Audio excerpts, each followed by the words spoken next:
प्रभु की स्तुति करो।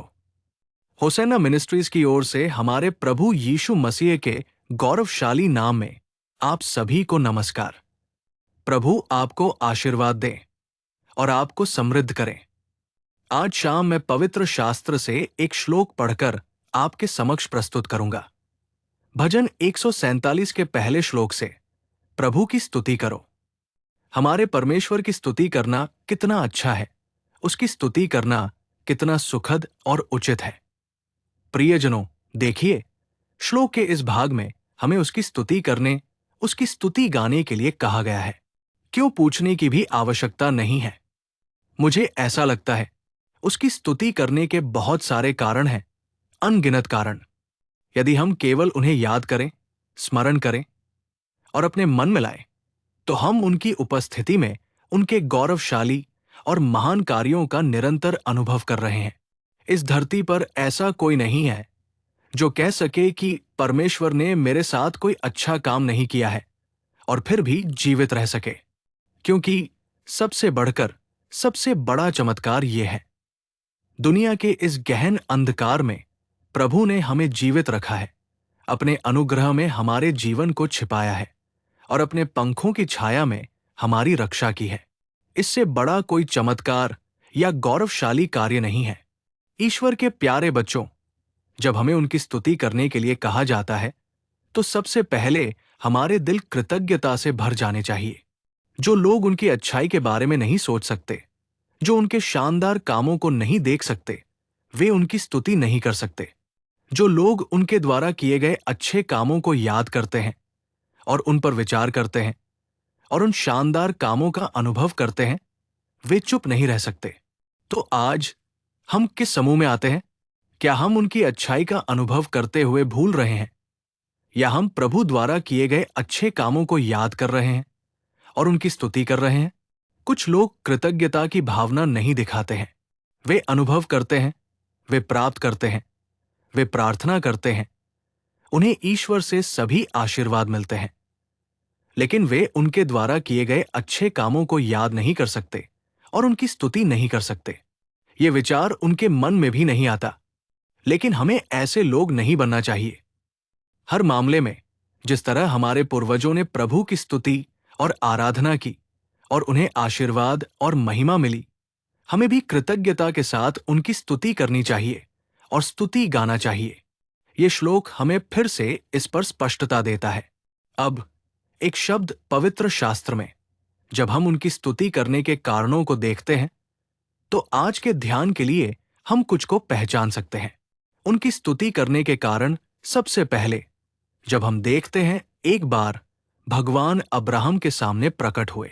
उन्होंने प्रकट होकर कहा, अपने इकलौते पुत्र को जिसे तुम प्यार करते हो, लेकर उस देश में जाओ जो मैं तुम्हें दिखाऊंगा, और उस पहाड़ पर उसे होमबलि के रूप में चढ़ाओ। उन्होंने क्यों पूछा? अगर हम उस इतिहास को पढ़ें तो ये हमारे लिए स्पष्ट हो जाता है।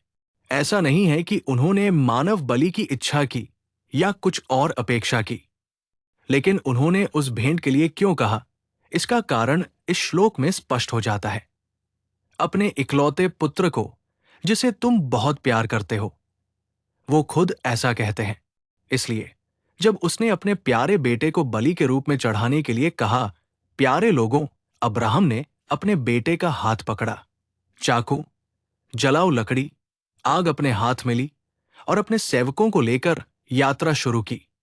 देखो, बलि चढ़ाना एक हिस्सा है, लेकिन बलि की तैयारी करना और पूरे मन से वहां से निकल जाना बलिदान का संकेत है। एक शब्द में, जब अब्राहम इसहाक को लेकर पहाड़ पर गया और बलि चढ़ाया, बलि चढ़ाने के कार्य से अधिक जिस क्षण उसने अपने दिल में मानसिक रूप से तैयार किया, ये कहते हुए कि ये भगवान का है, भगवान ने इसके लिए कहा है, मुझे इसे भगवान को समर्पित करना चाहिए, उसी क्षण उसने इसहाक को आध्यात्मिक रूप से चढ़ाया और भगवान ने भेंट स्वीकार कर ली। अब्राहम इसहाक को लेकर पहाड़ माउंट मोरिया की ओर चला गया। प्यारे लोगों, जाते समय इसहाक ने मासूमियत से पूछा, पिता? और अब्राहम ने उत्तर दिया, क्या है मेरे बेटे? जब हम उनके बीच हुई बातचीत को देखते हैं तो हमारा दिल पिघल जाता है, क्योंकि कुछ ही मिनटों में वो अपने बेटे को बलि के रूप में चढ़ाने वाला है। एक पिता का दिल कैसा होगा? हम जानते हैं कि जब माता पिता अपने बच्चों को जीवन और मृत्यु के बीच संघर्ष करते देखते हैं तो वे कैसे रोते हैं, दुखी होते हैं और टूट जाते हैं। कमोबेश हम भी ऐसा ही अनुभव करते हैं। तो ऐसी स्थिति में जब इसहाक ने कहा, पिता, लकड़ी यहां है, चाकू यहां है, आग यहां है और नौकर यहां है, लेकिन होम्बली के लिए मेमना कहाँ है? जरा सोचिए कि उस पल उसके पिता का दिल कितना कांप गया होगा। लेकिन अब्राहम ने एक सुंदर उत्तर दिया। देखिए, मैं उत्पत्ति अध्याय 22 श्लोक 8 पढ़ रहा हूं। अब्राहम ने उत्तर दिया, हे मेरे बेटे, होम्बली के लिए मेमना परमेश्वर स्वयं ही प्रदान करेगा। यहां देखिए, अब्राहम अपने बेटे इसहाक से कह रहा है कि इस बलिदान के लिए परमेश्वर स्वयं बलि का मेमना प्रदान करेगा। इसका मतलब है, वो अपने बच्चे से कह रहा है कि हमारा परमेश्वर एक ऐसा परमेश्वर है जो प्रदान करता है। वो जानता है कि हमें क्या चाहिए, हमारे पास क्या कमी है और हमें इसकी कब आवश्यकता है ना प्रिय? हमें संघर्ष क्यों करना पड़ता है? हमें अपनी ताकत, अपने ज्ञान, अपने विचारों के आधार पर क्यों भागना पड़ता है? वो जानता है कि हमें क्या चाहिए और हमें इसकी कब आवश्यकता है। वास्तव में यदि हम उस स्थान पर होते तो हम इसहाक को कसकर पकड़ सकते थे, चिल्ला सकते थे या हंगामा मचा सकते थे। लेकिन देखिए कि अब्राहम किस दृढ़ मन से, किस दृढ़ हृदय से इसहाक को उत्तर दे रहा है। वो हमारा परमेश्वर है जो प्रदान करता है। और यदि आज हमारी भी यही मानसिकता है तो हम क्यों चिंता करेंगे? हम क्यों परेशान होंगे? हम क्यों चिल्लाएंगे, इधर उधर भागेंगे, थक जाएंगे, निराश हो जाएंगे और ऐसे लोग बन जाएंगे जो आज परमेश्वर में रुचि खो देते हैं और उससे दूर चले जाते हैं? परमेश्वर से दूर होने की आवश्यकता क्यों है? क्या आपकी जरूरतें प्रभु के लिए मायने नहीं रखती? क्या वो नहीं जानता कि आप में क्या कमी है? क्या वो नहीं जानता कि आपको किस उम्र में क्या चाहिए? कब आपके बच्चों को शानदार कामों की जरूरत है? कब आपके परिवार को आशीर्वाद की जरूरत है? कैसे और कब आपको मार्गदर्शन देना है? क्या परमेश्वर नहीं जानता? हमारे पास वो दृष्टि नहीं है, हमारे पास वो विचार नहीं है। हमारी इच्छा है कि हमारी योजनाएं पूरी हों, लेकिन हमारे पास ये विश्वास नहीं है कि जिस परमेश्वर की मैं आराधना करता हूं, वो एक ऐसा परमेश्वर है जो प्रदान करता है। उससे क्या छिपा है? उसे क्या अज्ञात है? वो मेरी जरूरतों को पूरा कर सकता है।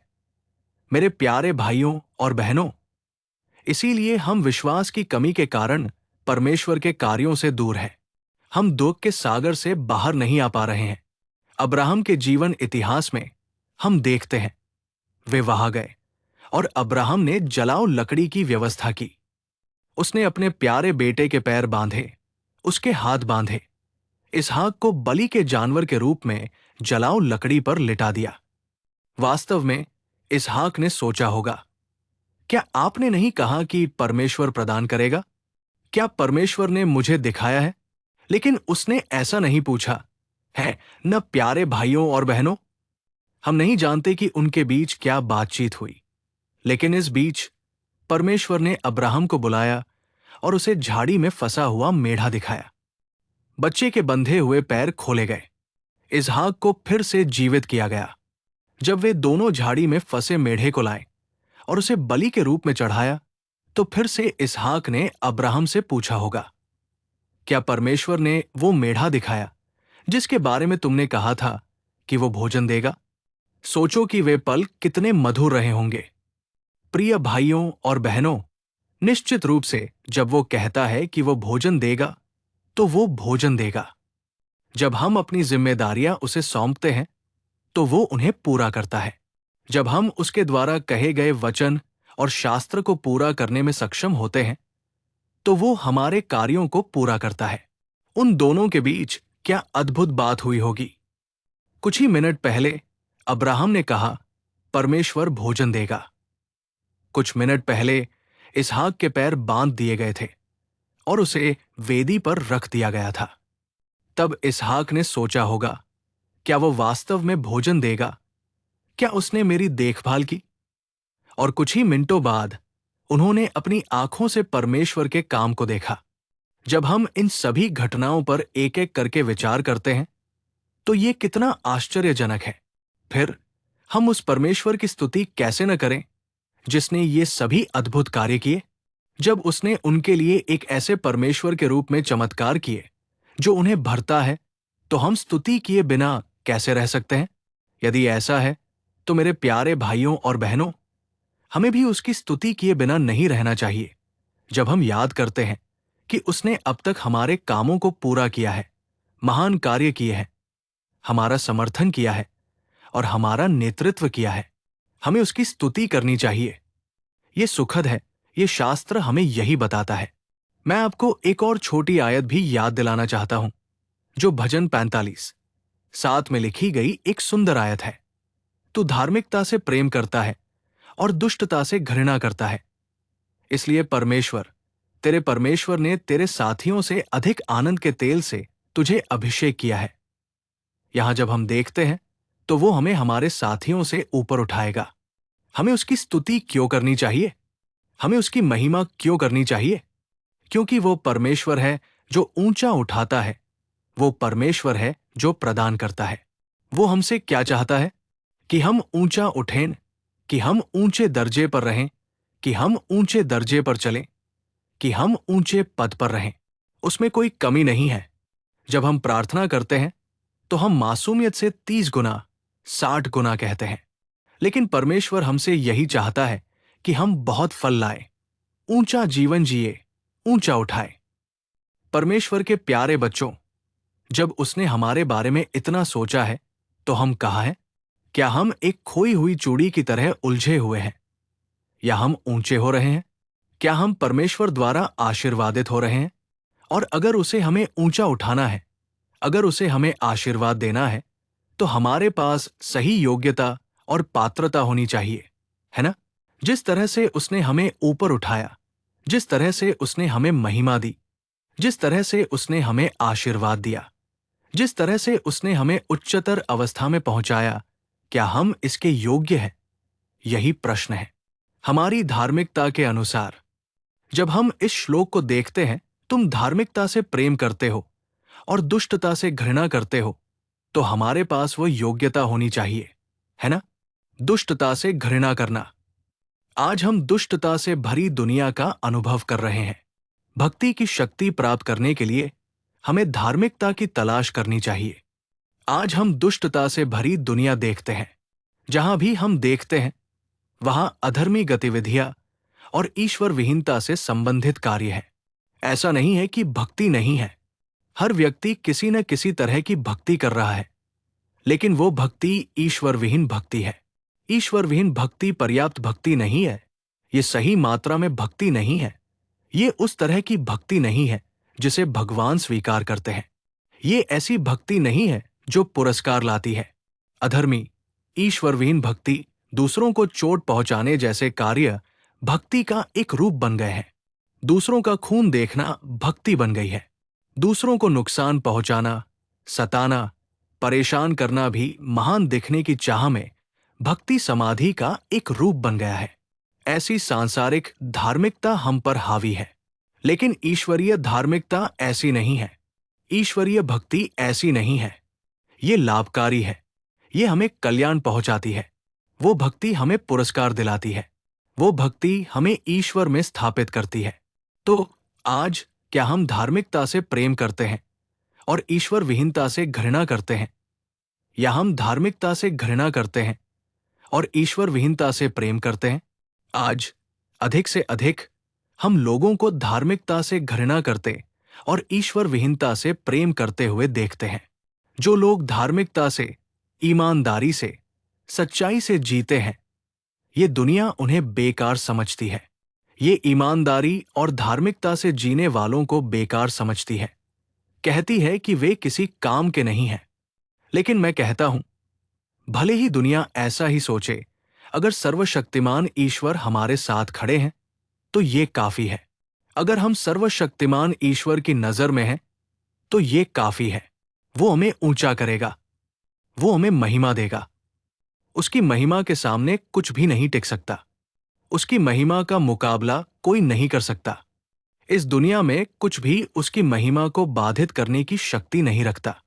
तो हमारे अंदर ये सवाल उठना चाहिए, क्या हम धार्मिकता से प्रेम करते हैं या उससे घृणा करते हैं?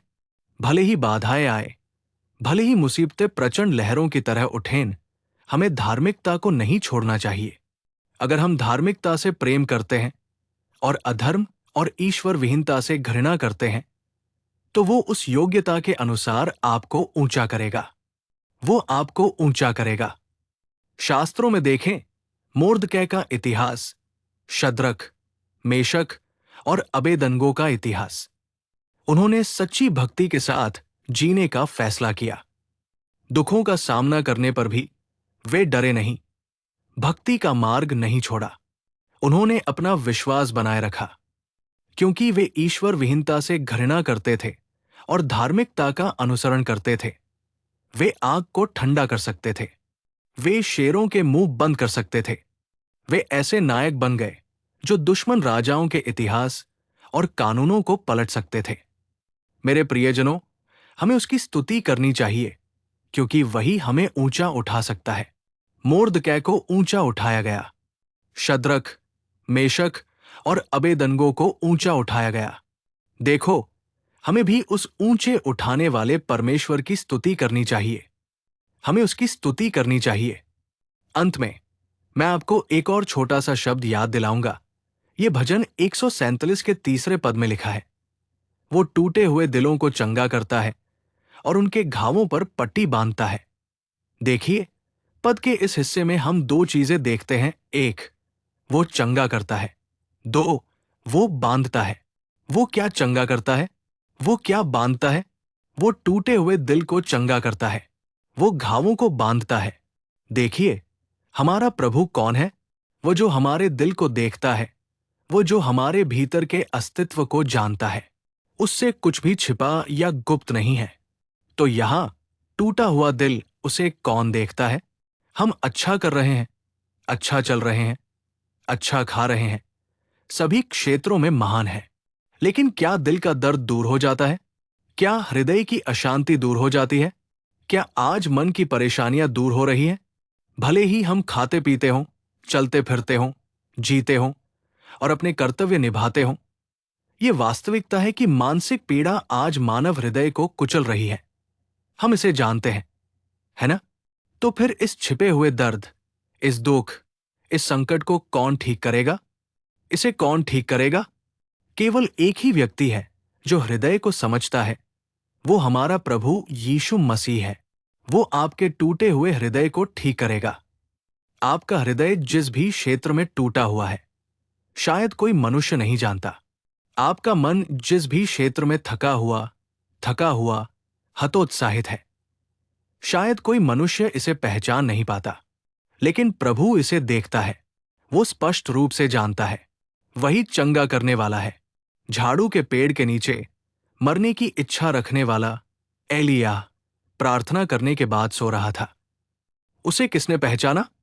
उससे किसने बात की? उसे किसने प्रोत्साहित किया? उसे किसने ऊपर उठाया? ये कोई और नहीं बल्कि सर्वशक्तिमान परमेश्वर था। वही परमेश्वर आप पर नजर रख रहा है। वही ईश्वर आपसे बात कर रहा है। वही ईश्वर आपसे बातचीत कर रहा है। वही ईश्वर आपके हृदय को जानता है और आपके हृदय में उथल पुथल और अशांति को दूर करने और ठीक करने में सक्षम है।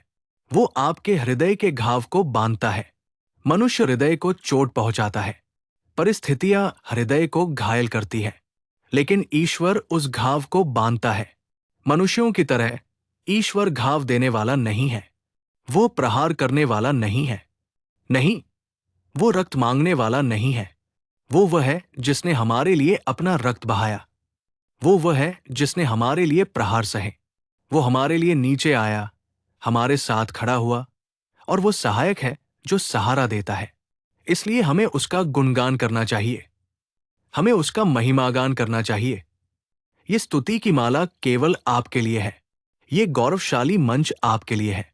ये स्तुति की माला, ये स्तुति की माला, ये स्तुति की माला पुष्पमाला की तरह ये स्तुति की माला केवल आपके लिए है। मेरे जीवन में उच्च स्थान आपका है। ये गौरवशाली मंच आपका है। मैं आपकी स्तुति किए बिना कैसे रह सकता हूं? मैं आपकी पूजा किए बिना कैसे रह सकता हूं? आपका मेरे प्रति प्रेम कम नहीं हुआ है। वो पवित्र प्रेम मृत्यु के सामने भी पीछे नहीं हटा। इसलिए मैं आपकी स्तुति करूंगा। मैं आपकी पूजा करूंगा। आइए हम निर्णय लें। वही ईश्वर आपसे बात कर रहा है। वही ईश्वर आपसे बातचीत कर रहा है। वही ईश्वर आपके हृदय को जानता है और आपके हृदय में उथल पुथल और अशांति को दूर करने और ठीक करने में सक्षम है। वो आपके हृदय के घाव को बांधता है। मनुष्य हृदय को चोट पहुंचाता है। परिस्थितियां हृदय को घायल करती है, लेकिन ईश्वर उस घाव को बांधता है। मनुष्यों की तरह ईश्वर घाव देने वाला नहीं है। वो प्रहार करने वाला नहीं है। नहीं, वो रक्त मांगने वाला नहीं है। वो वह है जिसने हमारे लिए अपना रक्त बहाया। वो वह है जिसने हमारे लिए प्रहार सहे। वो हमारे लिए नीचे आया, हमारे साथ खड़ा हुआ, और वो सहायक है जो सहारा देता है। इसलिए हमें उसका गुणगान करना चाहिए। हमें उसका महिमागान करना चाहिए। ये स्तुति की माला केवल आपके लिए है। ये गौरवशाली मंच आपके लिए है। ये स्तुति की माला, ये स्तुति की माला, ये स्तुति की माला पुष्पमाला की तरह ये स्तुति की माला केवल आपके लिए है। मेरे जीवन में उच्च स्थान आपका है। ये गौरवशाली मंच आपका है। मैं आपकी स्तुति किए बिना कैसे रह सकता हूं? मैं आपकी पूजा किए बिना कैसे रह सकता हूं? आपका मेरे प्रति प्रेम कम नहीं हुआ है। वो पवित्र प्रेम मृत्यु के सामने भी पीछे नहीं हटा। इसलिए मैं आपकी स्तुति करूंगा। मैं आपकी पूजा करूंगा। आइए हम निर्णय लें। अपना सिर झुकाओ। प्रार्थना। हे प्रभु, जीवनदाता, हम आपको नमस्कार करते हैं। हमें आपकी स्तुति करनी चाहिए। हमें आपकी पूजा करनी चाहिए। इसके कई कारण हैं। हमारी समझ से परे कुछ बातें हैं। यहां कुछ ऐसी है जिन पर हम ध्यान कर सकते हैं। प्रभु, आपने हमें इस स्थिति में रखा है। आपने हमें अपने नाम की स्तुति करने की स्थिति में रखा है। आपने हमें जीवितों की भूमि में स्थापित किया है। इसके लिए मैं आपकी स्तुति करता हूं। आप ही वो ईश्वर हैं जो हमारी हर बात देखते हैं। आप ही वो ईश्वर हैं जो हमारी धार्मिकता के अनुसार हमें ऊंचा उठाते हैं। आप ही वो ईश्वर हैं जो हमारे टूटे हुए दिलों को ठीक करते हैं और हमारे घावों को बांधते हैं। हे प्रभु, हम स्तुति किए बिना कैसे रह सकते हैं? हम पूजा किए बिना कैसे रह सकते हैं? हमारी स्तुति के सिंहासन पर विराजमान होइए। अंत तक हमारा मार्गदर्शन कीजिए। हम यीशु पिता के अनमोल नाम में प्रार्थना करते हुए और मांगते हुए अपने आप को आपके हाथों में सौंप देते हैं। आमीन। आमीन।